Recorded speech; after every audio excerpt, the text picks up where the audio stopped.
Good evening, everyone. Thank you all for being here. I want to just give a few minutes for those who are awaiting the admission into the session. Some participants are awaiting their admission into the session. So please, Mr. Ndege, please kindly help us admit them, and then we can kickstart.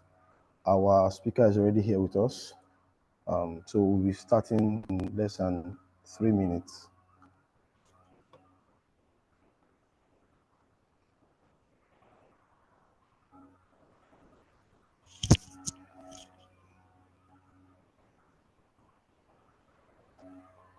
Okay, so we'll be beginning now. Good afternoon, everyone. Once again, you're all welcome to the Bioshield Squad training on biosecurity and poultry best practices. I want to be sure everyone can hear me. Kindly signify with your best emoji, react to the best emoji if you can hear me clearly.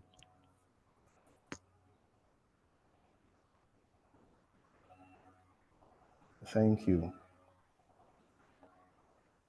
So we are so excited to have you all today, you all here today as part of this growing network of youth AMR champions across sub-Saharan Africa. Today's session is going to be more than just learning facts, acquiring knowledge. It's going to be more about equipping us with tools to help our communities prevent livestock diseases and also protect public health, and also, most of all, fight antimicrobial resistance, a public menace, a global menace, and why targeting the poultry livestock industry. So before we move into the core subject matter of today, we'll be having a little poll. We're having a little poll, and I want us all to participate in a minute. In a minute or two, I'll be setting up a poll, and I want you all to give your respective responses to this poll.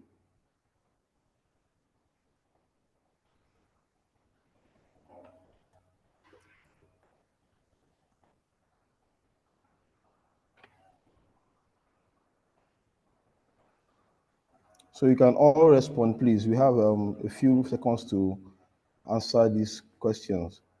Please tell us which country you are joining from and what poultry system is most common near you. Okay, you can see that most people have mixed and broiler poultry systems in their, okay, good.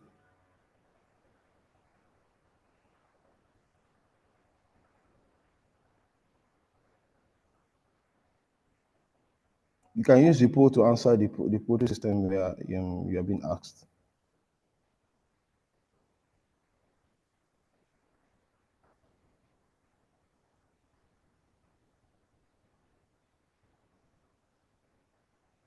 So that will be all.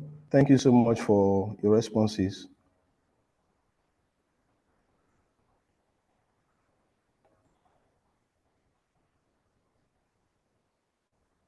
So as you can see, these are the responses we got from this poll. So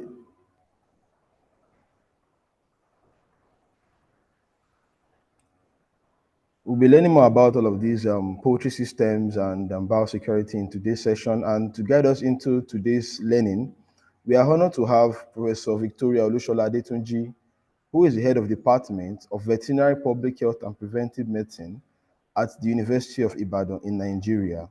And I'll be reading a citation, a brief citation of hers in 2 minutes.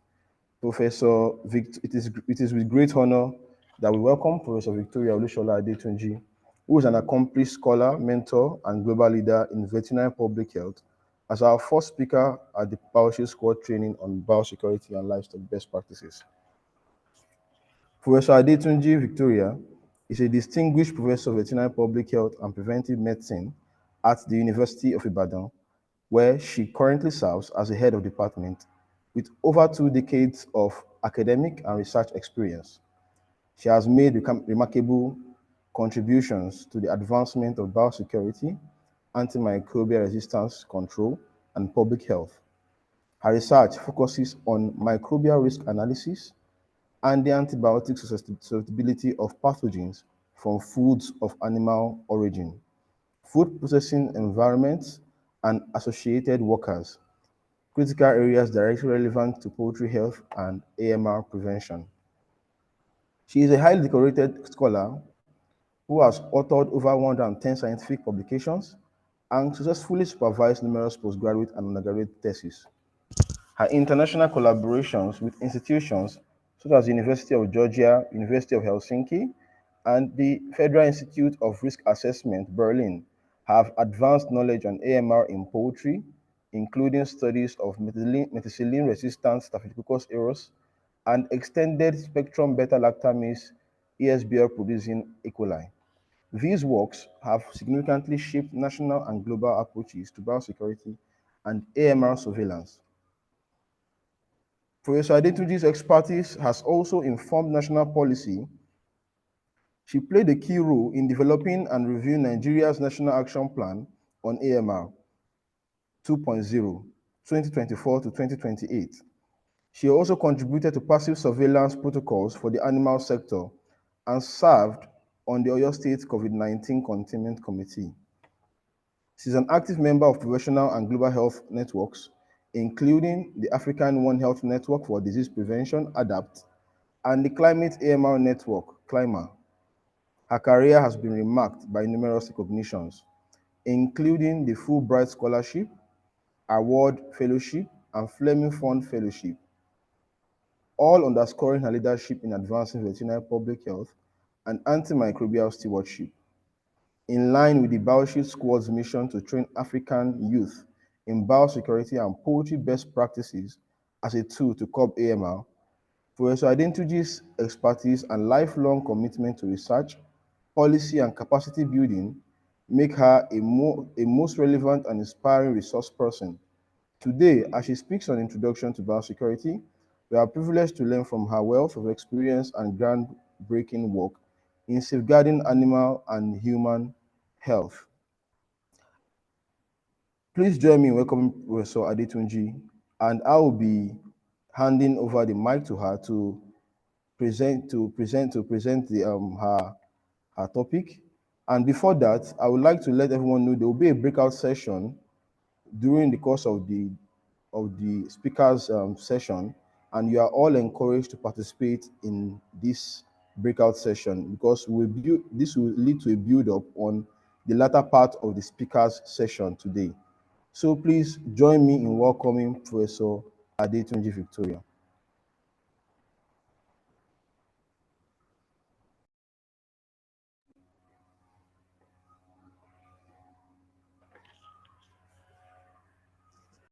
We can do better than that, please.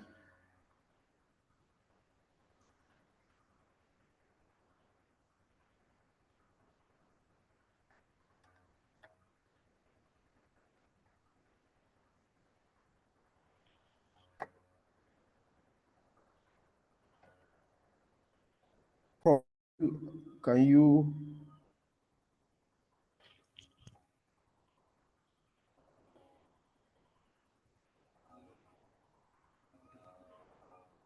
Indege, I want to be sure that Prof has access to the mic.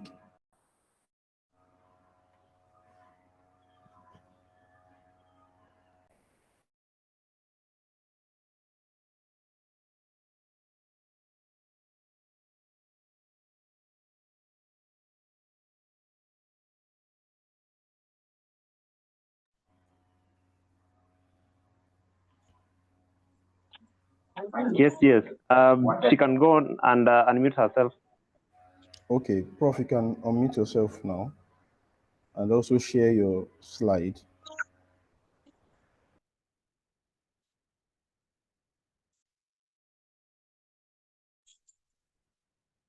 Yes.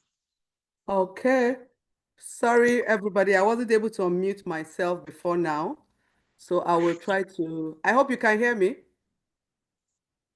Yes, we can hear you, ma. We can hear you clearly. Yes. Okay, I'll try to share my slides now.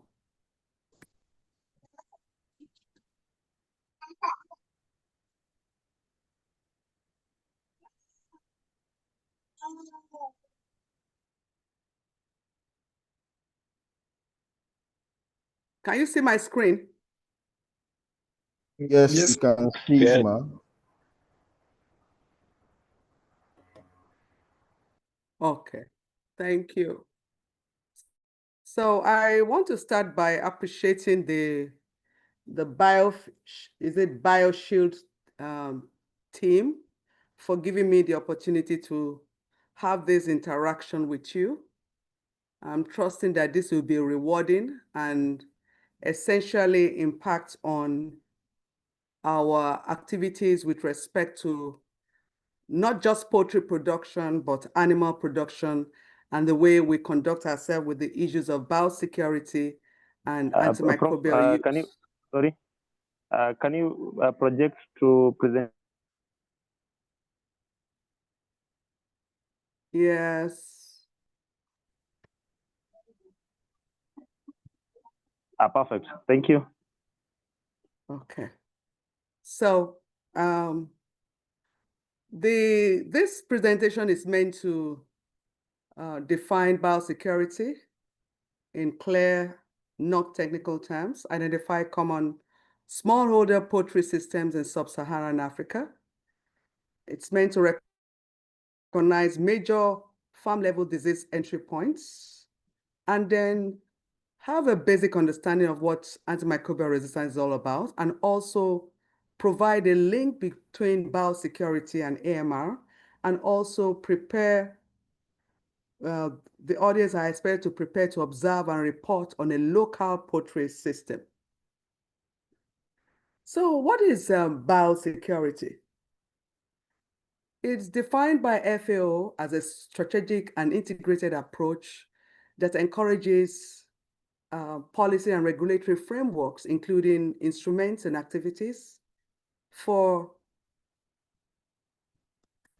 analyzing and managing relevant risks to humans, animal, and plant life and health, and associated risks to the environment. Essentially, that is the general term for biosecurity. So it involves all steps which is geared towards stopping disease entry in a production facility, stopping its spread, and also measures to ensure that the pathogen or the causal agent does not leave the farm or is not introduced into the farm. So in short terms, it simply means keeping germs out from the facility, preventing it from spreading, and from also leaving the facility. Now, these are some common poultry systems that are available, including both the intensive, the semi-intensive ones. So can we identify the ones that are commonly available in our community? We can just put that in the chat. Can we identify common poultry production systems in our facilities?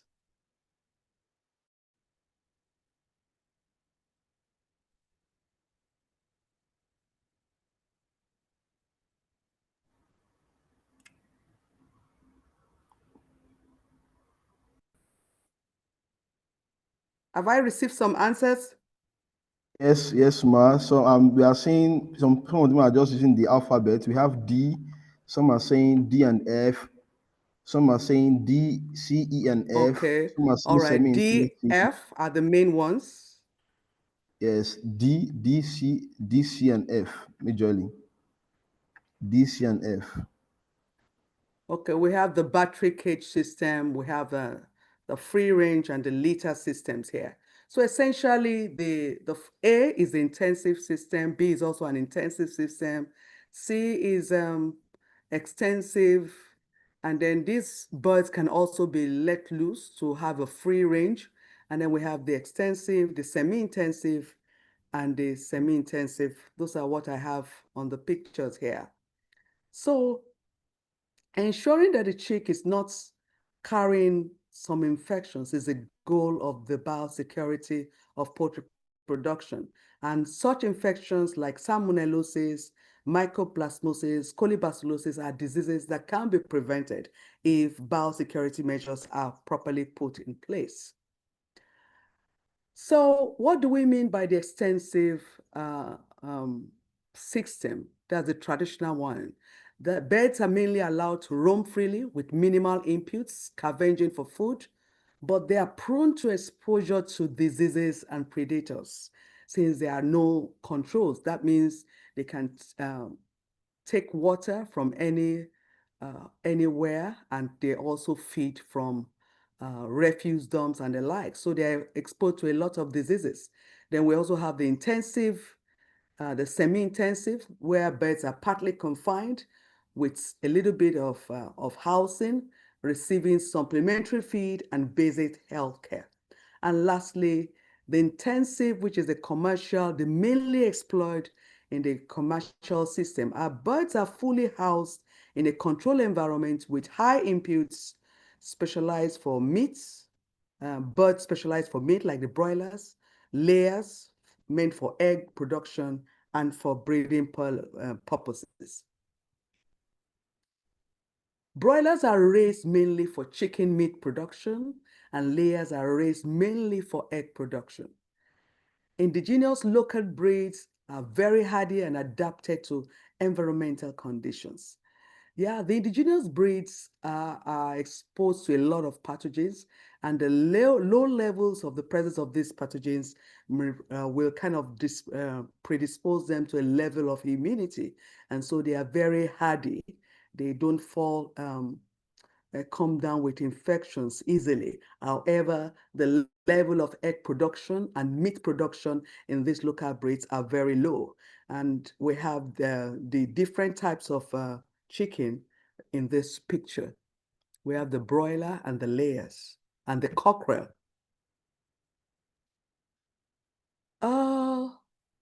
It's important to highlight the major disease entry points in the farm.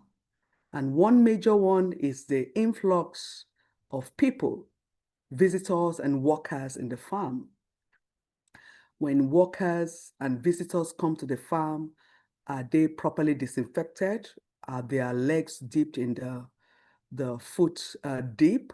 Are their clothing, already contaminated clothing, changed before entering into the farm? So people and visitors are major source of entry of disease into the poultry farm. And therefore a restriction as to who visit the farm, and then proper biosafety and biosecurity guidelines to dressing modes and activities related to biosecurity with respect to the workers on the farm are very important. Importantly, having specific workers handling specific pens so that workers don't have to, take care of several pens at the same time. At the same time, to ensure they are not introducing pathogen into the poultry farm by ensuring their clothing, they have a work cloth that is sterile, that is being used on the farm. Secondly, feed, contaminated feed or poorly stored feed. The feed production facility has been identified as a major source of food contamination, especially with fungi pathogens. And if feeds are not properly stored, where they are stored in humid environments, they are prone to having microbes multiplying in such feeds. And if they are not stored in an hygienic environment, they are also prone to contamination with other pathogens. So feed is a major source of entry point where contaminated feed will expose pathogens to the poultry flock. The next is equipment shared on unclean tools, vehicles, dirty boots, and clothing. I'll be laying some emphasis later on biosecurity measures that has to be taken with respect to facilities and vehicles, that have some interaction with the poultry facility. So equipment is a source of contamination. More importantly, when you have equipment contaminated and they are not properly cleaned, they are not decontaminated, they are actually sources where organisms can attach, they can establish themselves and grow into bigger populations and even grow in forms of biofilms, so much so that they are difficult to clean, and they are difficult to even decontaminate because they're enclosed within an extracellular matrix within that population. So equipment is a very important source of disease entry. New birds, brought in chicks or adult birds carrying infection. So new birds or newly introduced adult birds may be incubating infections, which they can introduce into the already existing flock. So proper quarantine or separation to ensure that these birds are not carrying any infection before introduction is very important. It's important to highlight that producers of this the hatchery point where the eggs are hatched and where we have the day-old chick markets. So the producers are the first line of defense in food security system. So if producers adhere to proper biosecurity measures, proper biosafety measures, there's less likelihood of having a disease outbreak in the community. Knowing fully well that some of these disease outbreaks are zoonotic. Zoonotic, by that I mean that diseases that can spread from animals to humans and vice versa. And so if the producers are conscious of how the animals are managed, the type of feed that are being fed, the cleanliness of the pen, changing of litter to ensure that we don't have a buildup of pathogens, then we're sure of having a good defense in our food security system, ensuring the safety and wholeness of whatever products get to the public. Biosecurity is the cheapest and most effective means of disease control available.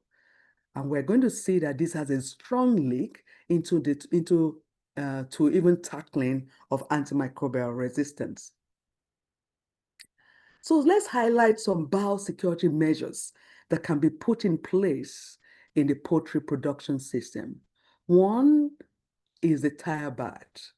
This is a system that actually that can be put in place to ensure the tire is properly washed, to ensure it is clean and contaminants are reduced. So it reduces opportunity for incoming traffic, such as feed and delivery trucks, to bring in pathogens from outside the perimeter into the farm. So essentially, tire baths will help wash the tires to reduce introduction of pathogens.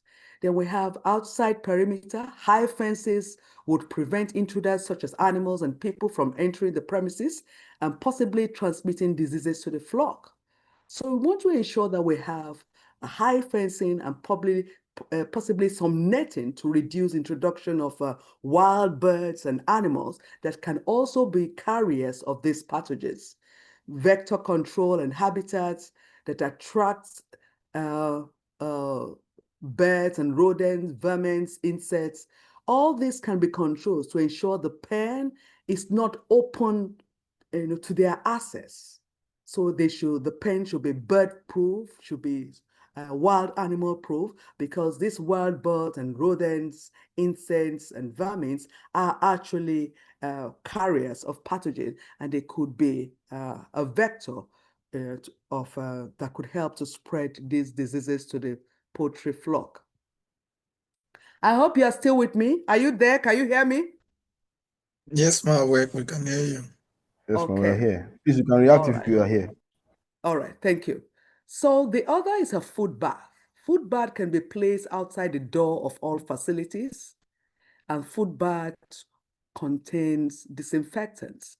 And these disinfectants are meant to reduce the risk of bringing pathogens into the building where the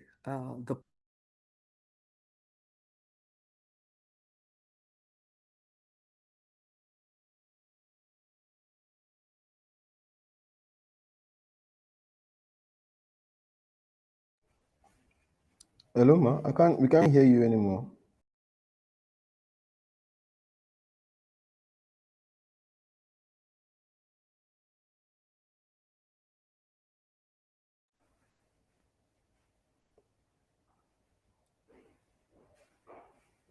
Prof, we can't hear you anymore.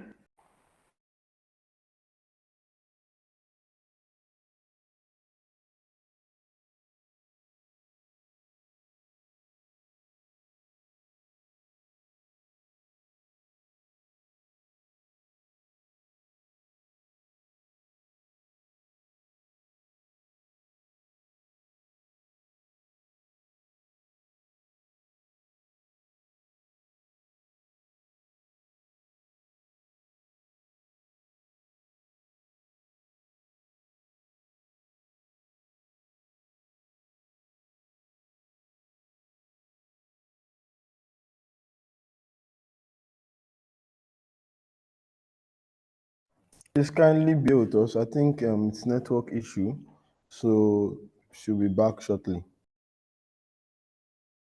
I was off for some time. Can you hear me now?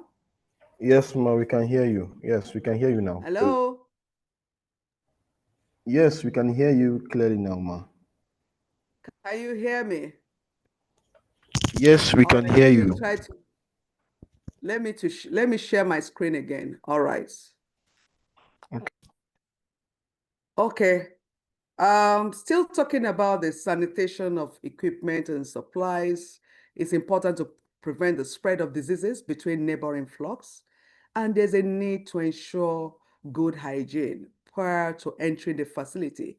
Employees and visitors should demonstrate good hygiene by showering and wearing clean, designated clothing, such as boot wears, hairnets, and overalls. To reduce introduction of pathogens into the facilities, there's a need to have designated clothing for purposes of handling of the animals and then doing whatever activity you want to do as a worker on the farm. So there should be designated clothing. And this designated clothing may not just be a clothing, but maybe an overall, preferably a white overall, which should be clean.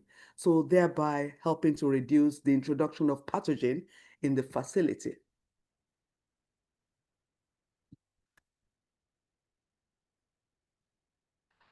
The entrance order. The order of entering facility depends on the age of the bird. For example, if you want to enter the archery where the young birds are, you will need to enter the young birds. You need to enter the archery first before entering the grower house. And then lastly, the older birds, because the older birds have stronger immunity. What are we saying in essence? The archery, which are essentially contains the day-old chicks, have the lowest immunity. So with your sterile gear, you want to start with that section before moving to the grower house and later to the older birds, because the older birds have the higher immunity. So that should be the order of entry of a facility.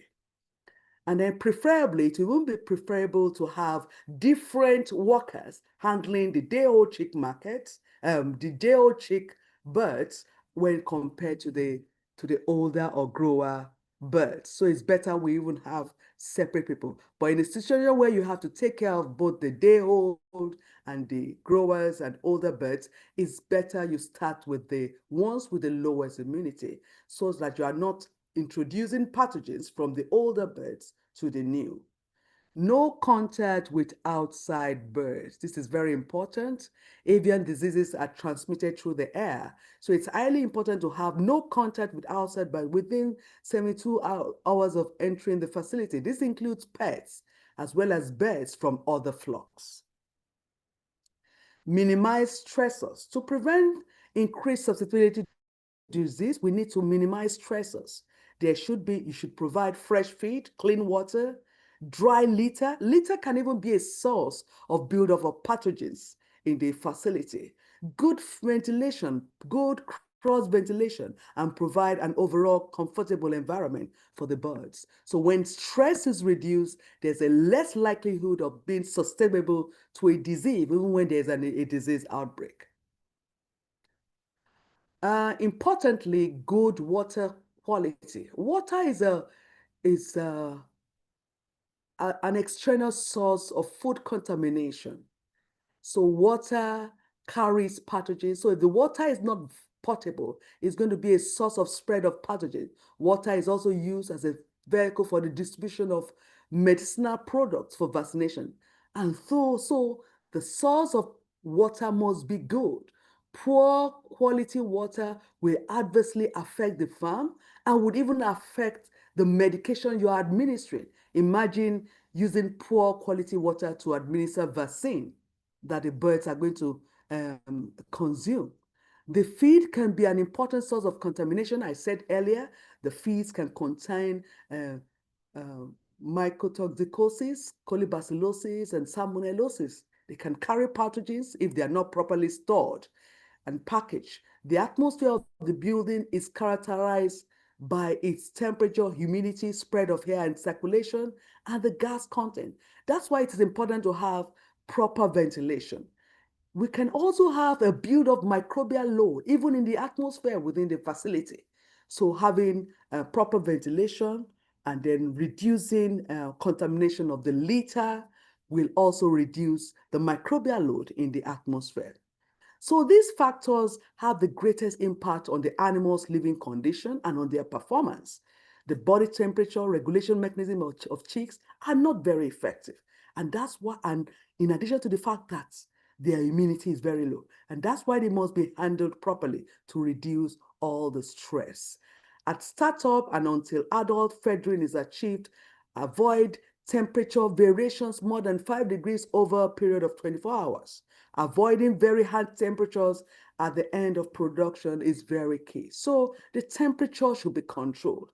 It shouldn't be hot, otherwise the animals will be stressed and they will easily come down with infection.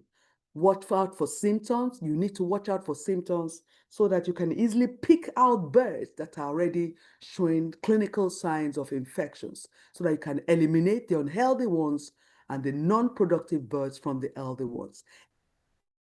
It is important to vaccinate the birds. Vaccination will limit vertical transmission of diseases. There's mother's pattern protection via maternal antibodies. So when you vaccinate your birds against common diseases like IBD and infectious anemia, you are actually preventing an infection which will not require you having to treat essentially. So vaccination is a preventive measure and should be adhered to. Now, I want to draw a link between biosecurity and antimicrobial resistance. In the first place, what is antimicrobial resistance? Antimicrobial resistance when organisms like bacteria, viruses, fungi, and parasites, they change over time and they no longer respond to medicines. Medicines that were initially effective now become ineffective. Diseases become untreatable, so leading to people dying from their infections. So infections become very hard to treat. And because it becomes very hard to treat, we even tend to have the infection spreading further because it is hard to treat. And antimicrobial resistance is a silent pandemic. It is a major global health threat, a major global health threat. It's of concern involving everybody, because now there's an urgent call to use a One Health approach towards containing this silent pandemic. This situation of antimicrobial resistance is accelerated by overuse and misuse of antimicrobials in humans, animals, and plants. How do humans abuse antimicrobials? When you're given a particular dose of antibiotics in the hospital to be taken over 5 or 7 days, and then taking a course after 3 days and you feel better, you stop taking the antibiotics. That's a way you are adding to antimicrobial resistance.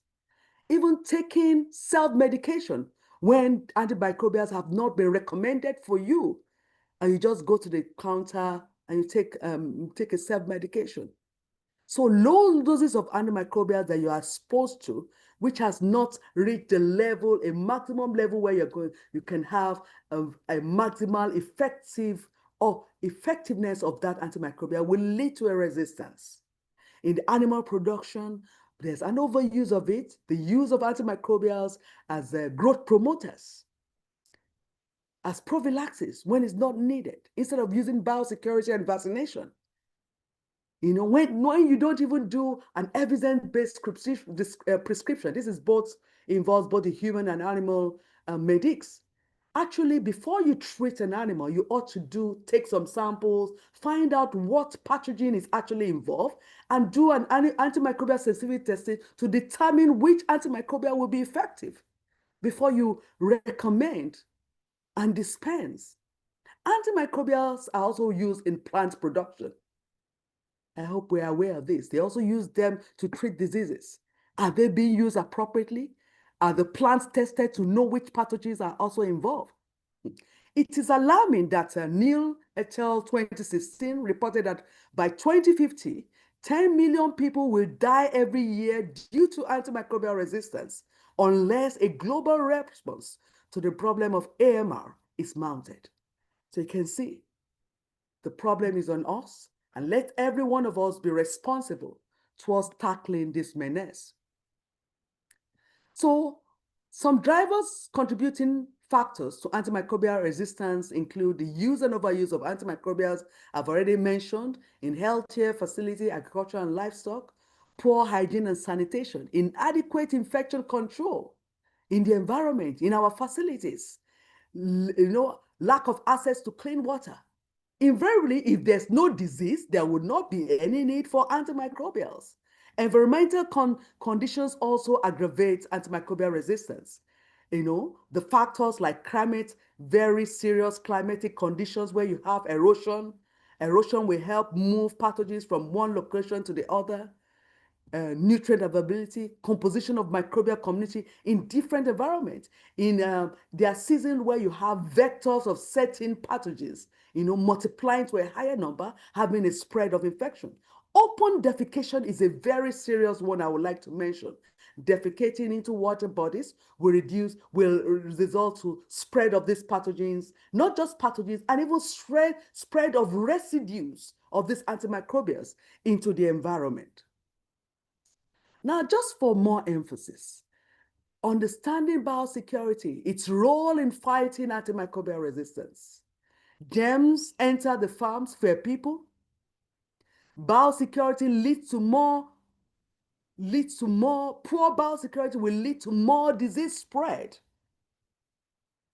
thereby increasing the risks of illness and farm losses. Sick birds will need more antibiotics to be used. But antimicrobial resistance develops in these pathogens, making harmful germs harder to treat and control on farms. So I will still show highlight a few measures, how these pathogens, develop resistance. They can develop resistance by some pathogens that were not initially resistant can become resistant by just transference of genes, resistant genes from one organism to the other in the same environment. And that's why maintaining good biosecurity measures on the farm is very important.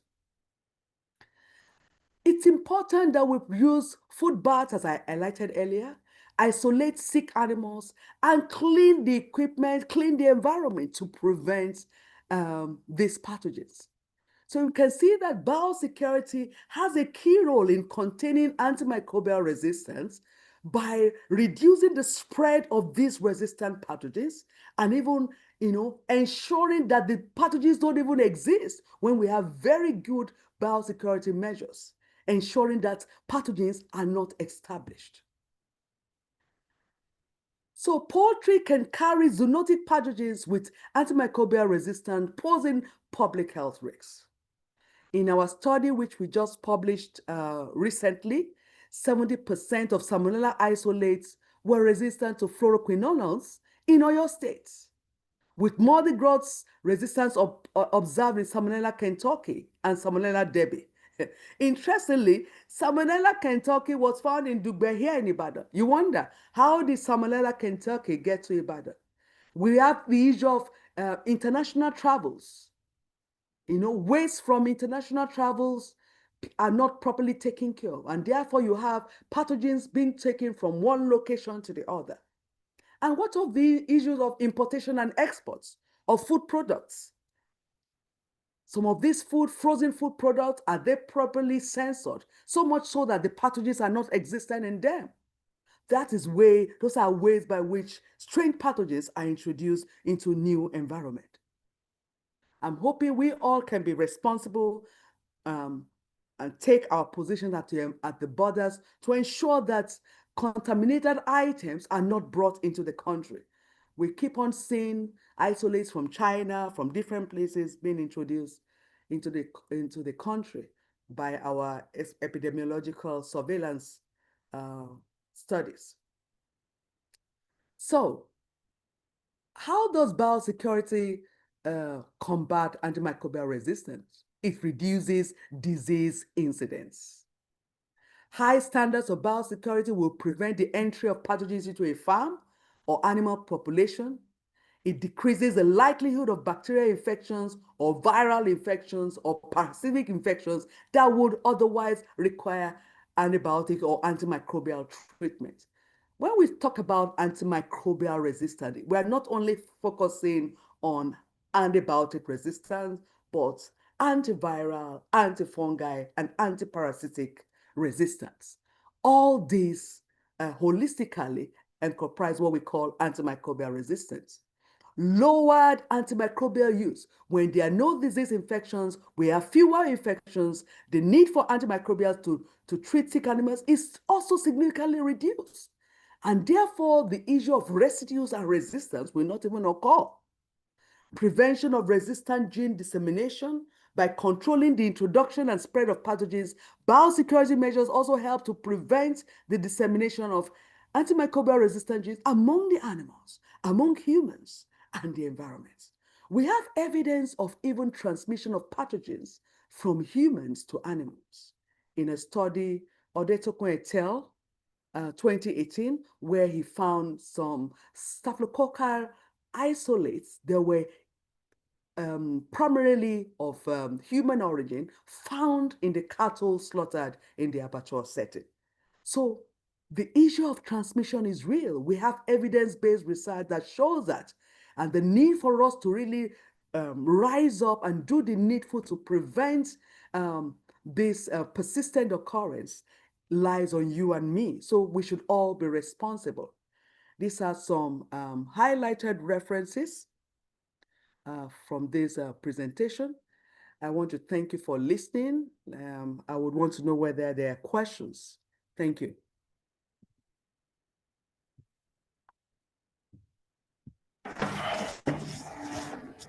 Wow. Thank you so much, Prof, for that powerful presentation. I don't know, can you all hear me? You can react if you can hear me, please.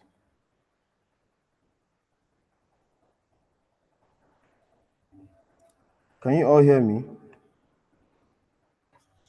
So, okay, yes, thank you so much. Wow, I can see everyone is also saying the same thing I'm saying. Yes, Prof, with what you have just imparted into us, we want to ensure the participants of this training program are able to apply it to scenarios in which you have actually similar scenarios. So we will be having a breakout session for, I think, a maximum of 4 to 5 minutes, and then they will also give their responses on the scenarios in which they will be examining, and you will comment on that for us, and then we'll entertain questions to round up today's session. Is that all right, Prof?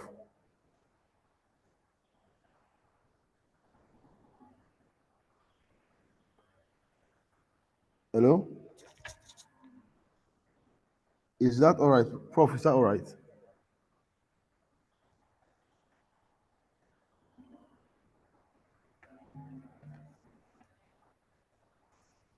Hello, can everyone hear me?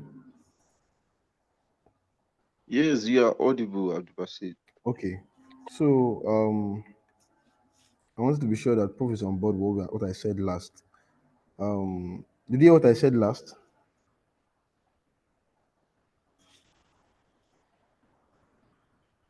Okay. Hello? You Yeah, so heard Prof, I me. said, I finished some minutes ago. hello, sorry, please come again, ma. I finished my presentation. I've been calling. Nobody responded. I think Okay, the okay. internet issue. Yeah, I think I had a network break. So I was saying thank you so much for that powerful session. Okay. So I said with what you have just imparted into the participants today, we want to have a breakout session where they will adapt what they've just learned now to a case scenario. And I'll be sharing this case scenario to the general room where they will be giving their reports, and you also be commenting on what they have to say regarding the scenario. And we will also entertain questions to round up today's session. So we should be able to round up in the next 10 minutes. The breakout session should take us 5 minutes, and the question and answer will be a 5 minute duration too. Is that all right, Prof? Okay. I hope I understand what you're actually trying to say. Am I going to be in the different sections, or are we going to come together at the end? No, you can. We'll come together at the end, so you can have a 5 minutes recess. We'll all conjoin back in the general room in five It's okay. minutes. It's Okay. okay. Thank you All so right. much, I'm ma'am. good. Yes. Thank you. Okay. Well done. So I'll be posting the scenario to the general group here so that everyone can see it. So to all the participants, you all be shared into different groups based on the grouping you have been assigned to. You will join your breakout rooms, and then you have a facilitator there, and also further instructions will be given to you um, by the facilitator on the group. So you have a scenario in which you'll be examining based on today's presentation. I will share that in a bit. Just give me, okay. So this is a scenario. Yes, it will also be shared on your breakout rooms. This is a scenario. Mr. Africa is the character is Mr. Africa. So when you read through it, you'll be given questions to discuss about and also answer, and you need to select a repertoire or a team lead who will be giving a feedback of what you've discussed in your breakout rooms and the general room. Thank you so much. So Indege, please kindly share the breakout rooms for everyone to join. I'm sure everyone has their breakout rooms. You have just 4 minutes in the breakout rooms.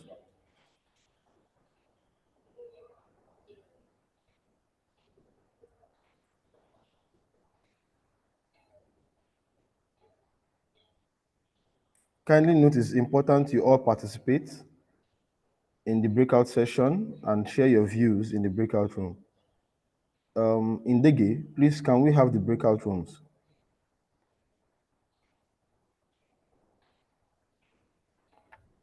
So please,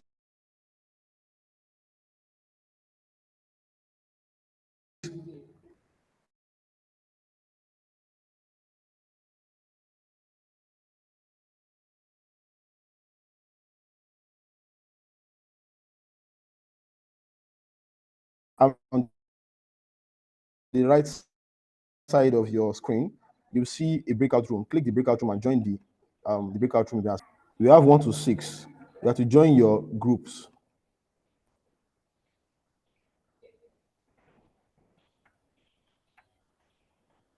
So see you all in 4 minutes time.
For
please, for those of you in the general room, you should join your breakout session.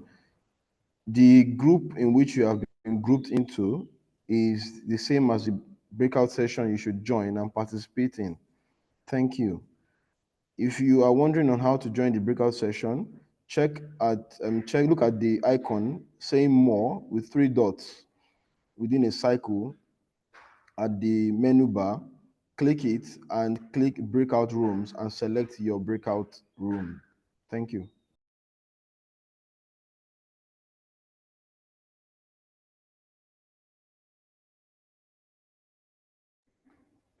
Please, you all should join your breakout room.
Okay.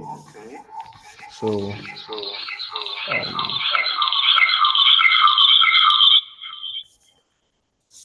welcome back, everyone. Thank you so much for your input and your contribution.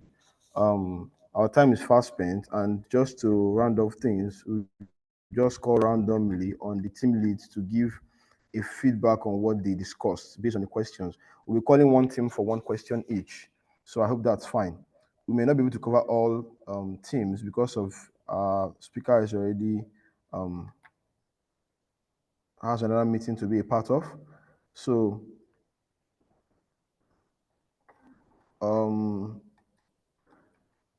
team one, please can you tell us what your team discussed regarding question one? What biosecurity risk can you identify in Mr. Africa's current setup? So since you are starting, please just read the scenario to everyone's hearing.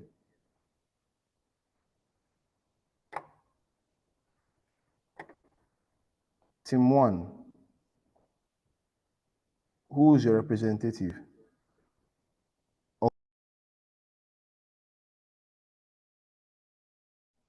That should be Veronica.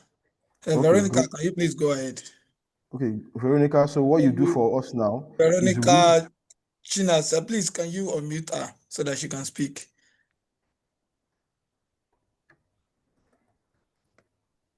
okay. I've I'm unmuted trying her. to. Okay. Sorry, unmuted. So Veronica, read this case scenario and answer question one based on your team's contribution to question one. And we want the today's speaker, Professor Victoria, to give a comment once you all are done on her own. So go ahead, I'm please. sorry, the question is not like it's not on my screen anymore. Can you guys like send it Okay, again? it's in the chat. Let me. Like send You the can just read chat. it to her. Okay, let me read the question so that everyone will have it. So, Thank you. Mr. Africa is a youth farmer raising broilers behind his home. He started poultry farming 6 months ago to generate income and supply meat locally. His first flock of 200 birds did well. He has sold about half and still has 50 left. To prepare for a second cycle, he recently bought 300 new chicks and placed the brooder in the same poultry house where the remaining older birds are still being kept. His household also keeps free-range ducks and geese that roam the compound, including the poultry area. He has a kitchen garden and goat feed is stored in the same space as poultry feed. There is no hand washing station or foot bath at the poultry entrance, and relatives and neighbors often pass through the homestead to buy birds or visit when birds fall sick. Mr. Africa purchases antibiotics from a local vet and adds them to drinking water for the entire flock. He does not separate sick birds, and the new chicks were not quarantined. So the question one that you'll be giving your response to Veronica is, what biosecurity risk can you identify in Mr. Africa's current setup based on your team's discussion?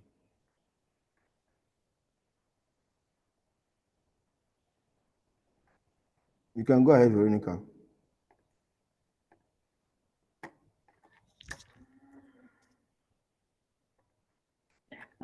Sorry. Good evening, everyone. My name is Okeke Veronica Chinaza, public health student from the Federal University of Applied Health Science. So, from this scenario, Please, you have just 1 minute, Veronica. okay, there are a few biosecurity measures he did not have. One, he did not have like a foot bath or any security concerning people coming into his farm or passing through. He did not have separate pens or cages for the chickens and other animals like the goats and the goose. He did not have separate like the hatchery, the grower, and the old chickens. He did not have separate places for them, and he added the old and the new chickens together, which can cause a problem. He also did not have separate feed places for the chicken and the goats. He put everything together. So he did not have an isolating place for sick chickens in order to separate them from the healthy ones. And that are the problems I and my team discovered. Yes, thank you, Veronica. So, group two, please, your team lead should answer the question. Why do you think Mr. Africa made the choices he did? What constraints might he be facing? Group two, please, let's, our time is fast spent. Let's try to be snappy. Group two.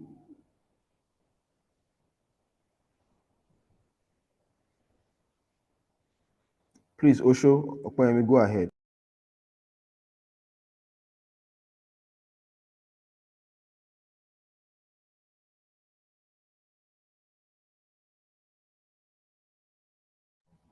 Group three, please, your team lead should take the lead. Why do you think Mr. Africa made the choices he did, and what constraints might he be facing? Good afternoon, everyone. Made the choice he did. What constraint might he be facing? Number one is financial constraint, because building separate poultry houses or isolation pens requires money. Number two is space limitation. Since the farm is behind his house, he may not have enough land to separate the animal. And lastly, convenience. Keeping everything close together, feed, bed, visitor is easier for him. Okay, thank you so much, Osho Okoyemi Ali. So group three, your team lead should please take on question three. If you could suggest only one reason or improvement, what would it be? And would you explain it? How would you explain it to him so he listens? Group three, please, go ahead. Group four should prepare so that we don't waste too much time.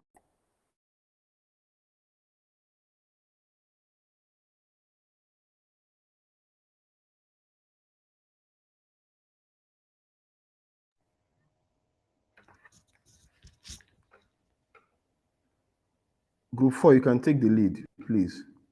Group four, question three. If you could suggest only one realistic improvement, what would it be and how would you explain it to him so Mr. Africa listens? Group four, the team leader of group four.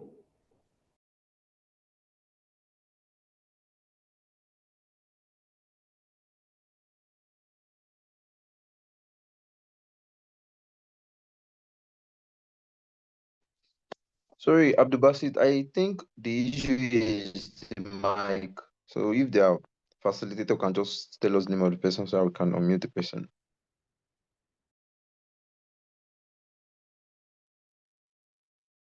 Okay, Group thank three you. is Feb. Thank you. This is Hello. group 5. Okay. Okay, you know what? Let's George, group five, please go ahead. George of group five, please go.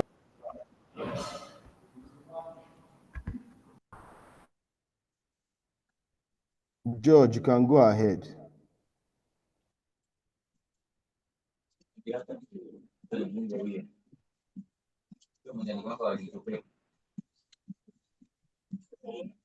Okay, thank you so much. I don't know whether I'm audible. I think maybe the admin Yes, you should are. let You us. are audible. Go ahead. Yeah, make us easy to unmute. Now, I want to say, answering question 3, what I discussed with my group is we should be able to explain the biosecurity measures that we have just learned from the class and then break it down unto him. For example, making him separate the old and the new flock that can help him prevent the development of the and the spread of diseases within the farm. Thank you. Thank you so much, George. Yes, my name is George Adongo. Okay, George Adongo. I'm a master student from Kenya in plant protection. Thank you. Thank you so much for that response. Daisy, you can go ahead. You can answer number 4 question. Question number 4. I'm sorry, I wasn't going to answer number 4. I was going to add on a realistic approach that we could advise Mr. Africa to do. Please go ahead. I've noticed that he doesn't consult a vet when his chickens are unwell. I think that is very realistic, and I thought we'd forget about it. He should probably start with consulting a vet before going to the agrovet to buy drugs for his chicken. Yeah, that is what I think we'd forgotten. Thank you. Group 6, the team leader of Group 6, please answer the last question so that our speaker can give us a round off on the case scenario. Well, to approach him, we're going to approach in a manner.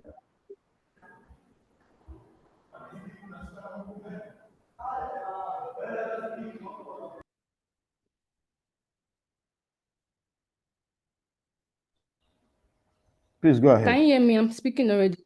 Yes, we can hear I you. said we are going to approach him in a way that builds trust and relates and respect his effort so he doesn't feel criticized. They are going to show him the risk he's facing by mixing the old and new beds, using antibiotics without consultation and all, then give profitable or simple solutions.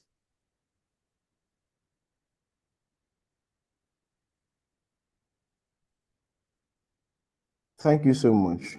So we've come to the end of the report of the group team leads regarding their discussion. So now, to wrap it up, Professor Adetunji will take us through a minute talk or comment on the case scenario and what we may have overlooked or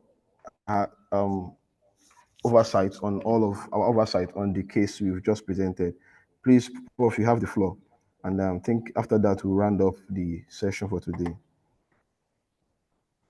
Yeah, I want to thank the team, the different groups. I listened to your responses, and I think you did justice to the scenario and the references to the questions. The first speaker, I tried to put down some notes. The issue of mixing older with different types of birds, the old with the new ones, and then the mixture of green, the free-range area, poor biosecurity issues were also highlighted, which is very important. There was no food bath. He administered, he did self-administration of antibiotics. And somebody, I think the last speaker mentioned the fact that he did not involve a vet. So that's a very important one that was also mentioned. And he didn't separate. There was no calling of sick birds. Therefore, diseases could easily spread in the pen. So there was no quarantine of animals, of the birds. And then mixed animals, not just poultry. That's another one because the management for various species differ, and even pathogens meant for different species also differ. So the likelihood of having cross spread of or exchange of pathogens from poultry to ruminants is also an important thing that one should look out to. We shouldn't actually bring different breeds of animals together, different species of animals together. Now on the constraint, yes, that was a very deep one that I had somebody, the coordinator mentioning financial constraint and possibly convenience. But this can be wrapped up by actually explaining why there's a need for the youth, the African man youth, on why it is important for him to do the needful, and the need to actually explain it in simple terms, as one of the group leaders may express. And then in doing this, somebody also mentioned realistic measures. Realistic measures that might not be that might be cost effective, that will not cost so much. Realistic measures as to, having a division in the pen, so you can have this group of animals together and the birds together, And the importance of having to consult a vet is important. The veterinarian is trained with respect to diseases. So he just treats his animals, not making reference to vet doctors who are better at proper diagnosis and differential diagnosis. So his flock or his birds are prone to, his animals are prone to exposure to resistant pathogens which could easily persist. And I had somebody talked about building trusts. Building trusts. Why should the Mr. African man, why should he trust you? So he must see an evidence of truth, in whatever you're expressing. Be able to show him pictorially or with evidence why it is important to keep the yard clean, why it is important to separate the birds, and give categorically some evidence of maybe a production system where they use these measures and where they did better. So speaking the language we understand, because we now see that in the control of the spread of antimicrobial resistance and spread of resistant pathogens, the social aspect now comes in. The culture of the people involved, is that their practice? And then if you want to now say that there's something wrong with the practice, you now need to come to their cultural level and be able to explain to them in a language we understand and put the two situations side by side and see, is there a need to reorientate this youth who is used to doing a particular thing in a particular way? Possibly his father or grandfather also raised their animals and birds the same way. So coming to the level of the farmer and be able to express in a way that he or she will understand, and that to ensure that there's no language barrier, and that you also want to show that you are not trying to do this for gain, but for the public interest, for his for the safety of his family, for his own safety. You may want to give examples of people that have been exposed to infections, children in the hospital that are not responding to treatment. And when he sees this vivid example, he will actually get to understand what you're talking about. Now, to round off, I want to say that I saw we had about 100 people on this call. I want to say, be an ambassador for enforcing biosecurity at home, on our farms, and also to tackle antimicrobial resistance, ensuring you don't misuse antimicrobials. Make sure you get a doctor's prescription. For the veterinarians, make sure you do evidence-based prescription. Make sure you complete your doses of antimicrobials. So I want to see that we have a pool of ambassadors on this platform. Thank you once again for this opportunity. Thank you. Yes, thank you so much, Prof. That was a wonderful sum up of all what we've been discussing. I want to believe there may not be any question, but maybe, Prof, if you can just take one or two questions, just one or two questions, so we don't neglect the fact that there may be questions. Are you convenient with that, Prof? Because I know you told me you have some other meetings to attend. Yes, maybe if we can do that in 2 minutes. I'm already late to what I Okay, want so to we do. are taking just one question. Yeah, just Because I one know minute. we've had a wholesome session today and everything is well explained.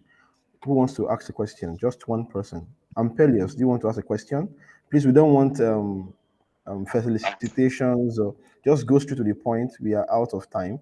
Ask your questions as snappy as possible. Thank you so much.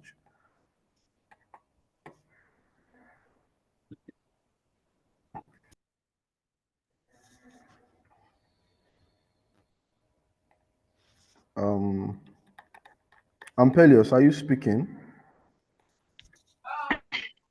Yes, I am. Okay, please go ahead, sir. Thank you very much, Madam, for the presentation. But my question was just lastly elaborated very well. So now I don't have any question to ask. Thank you. Okay, you're welcome. Thank you so much. Do we have another question? Sorry, did he Okay. ask a question? I didn't hear him. No, no, he didn't have he didn't have a question. He just appreciated your efforts. Thank you so much, ma. Okay, okay. Okay, Olabode Samuel, please go ahead. Okay. Thank you so much, Professor, for such a wonderful presentation. Yeah, you mentioned about antimicrobial resistance, basically with bacterial pathogens. So my concern is, do we have the same case with fungal pathogens? Maybe a kind of antimicrobial resistance with fungal pathogens. Thank you. Okay, yeah, in response to that, I did talk about antimicrobial resistance involving resistance to bacteria, viruses, fungi, and even parasites. We have zoonotic parasites that are also prone to resistance. Apart from that, we also even have resistance to sanitizers. So it's not just when we talk about antimicrobial resistance, it's not just resistance to antibiotics, but antifungi, antiviral, and antiparasitic uh, medicines. So it's not just for antibiotic. Now, the antibiotic resistance is a bit flooded, and there's a lot of work that is ongoing even in that area. But there are also resistance to antifungal agents against aspergillosis, which can cause aflatoxins. And so it's very important that we note this, that it's not just for antibiotic. We have antiparasitic helminths. Helminths are a major one. How efficacious are our acaricides, to these helminths? So it's not just antibacterial or antibiotics, but antiviral, antifungal, and antiparasitic. And recently, we're having studies even reporting resistance to some sanitizers, parasiticides, and insecticides. So there's resistance to even pesticides that are available. So it's a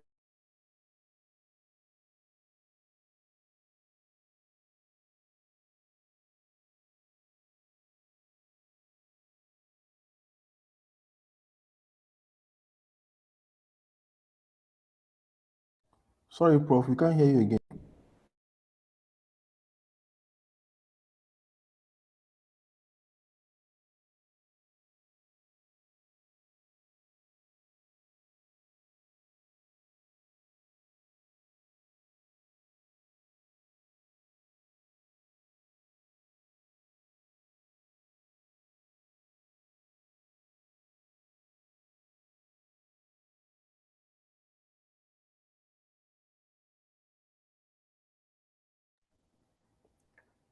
Hello, Prof. We can't hear you again. I don't know if I'm the only one not hearing you.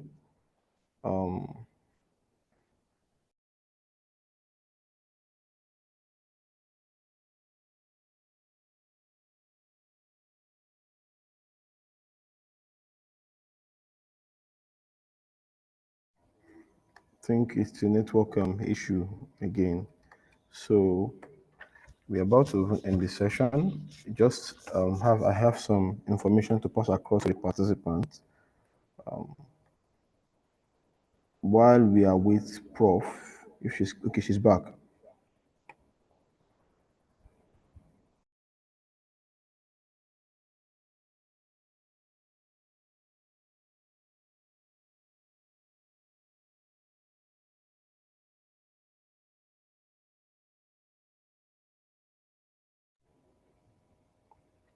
I'm Hello, Prof. done. I don't know if you heard me.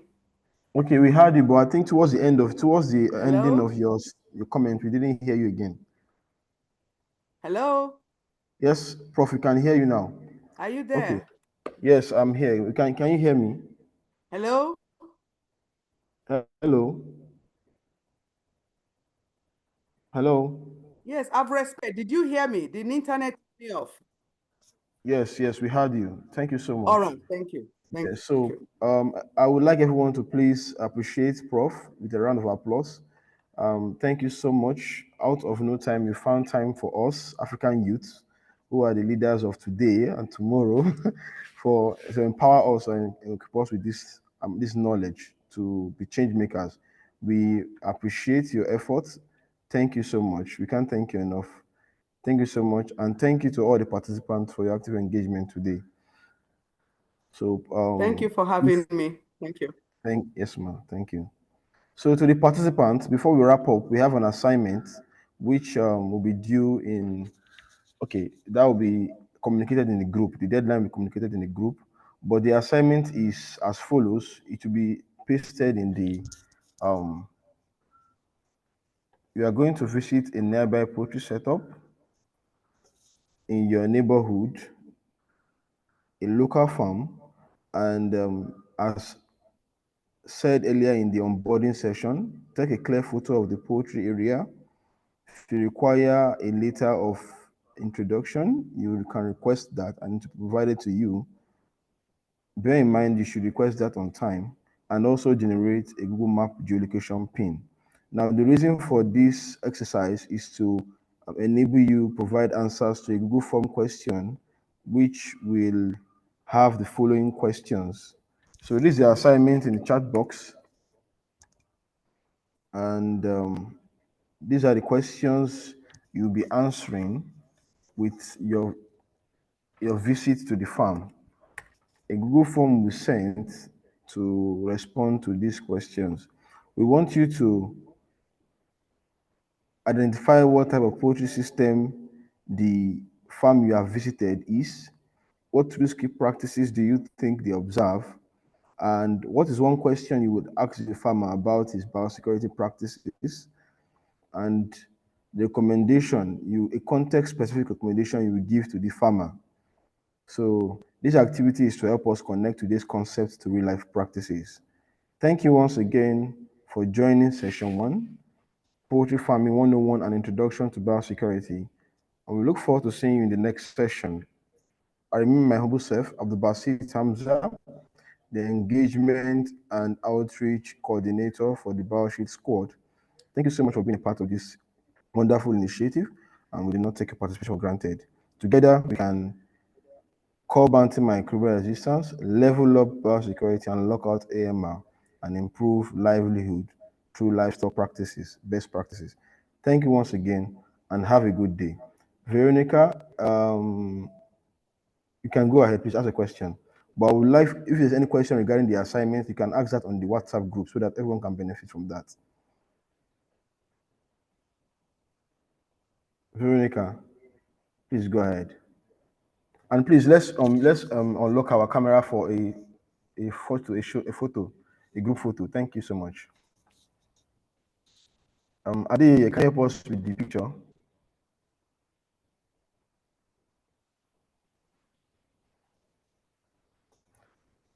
Kindly on your cameras so that we can take our pictures.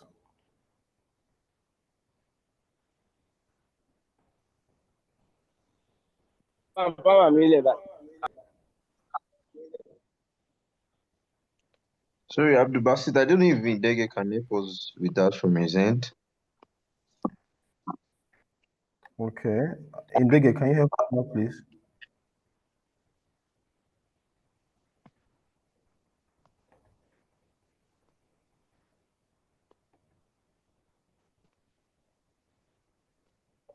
Okay. Indege, please, can you enable participants to disable their camera, to enable them on their camera?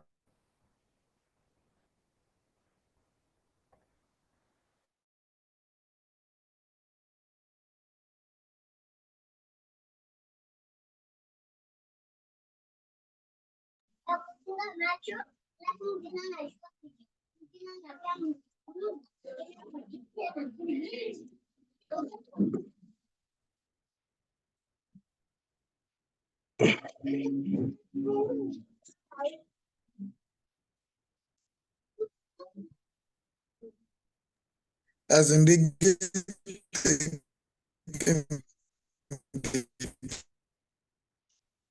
picture, please.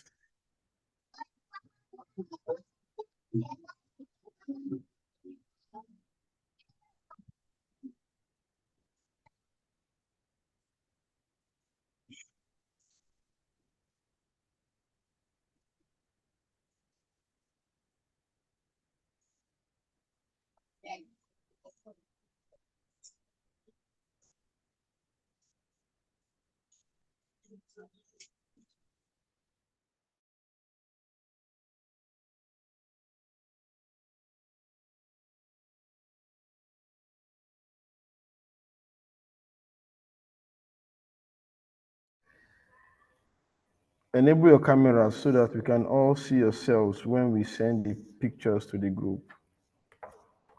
Okay, I can see beautiful faces, can see handsome faces, can see faces of change makers.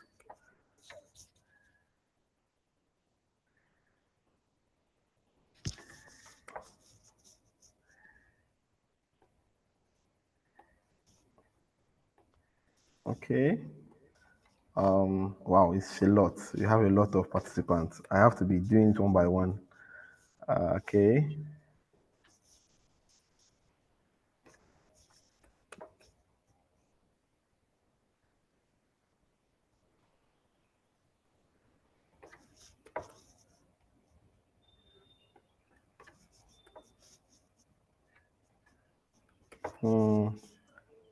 Okay.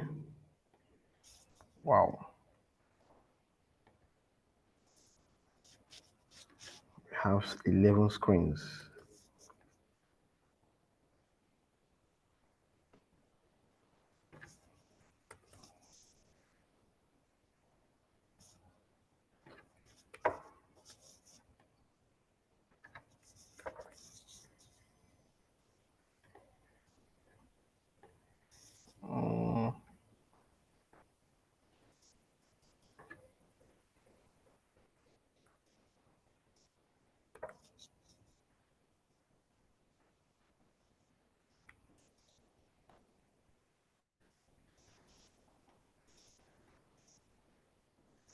Okay. We have just 2 more left. Bear with me so that I can get everyone. I don't want to offend anybody. I want to ensure that we all have our pictures posted. And don't forget to send your reflection, post your reflection on LinkedIn.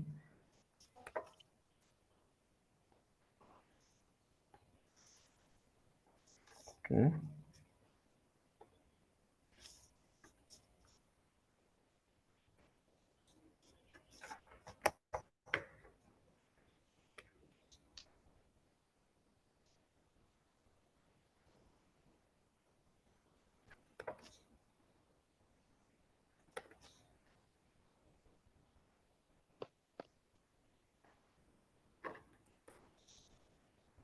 One more to go. Wow.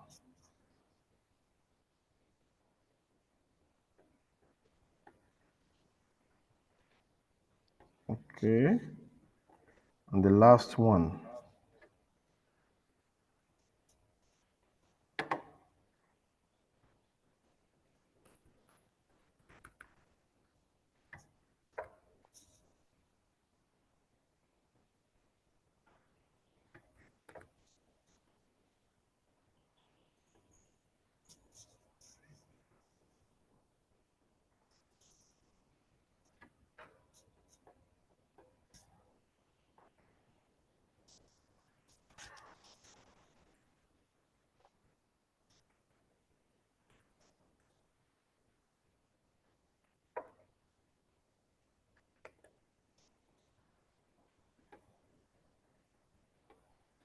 Thank you all. And that's it. Thank you so much. Have a nice rest of your day and see you all tomorrow for the next session, an all-inspiring session. You don't want to miss it. So let's keep up the momentum and yeah, bye.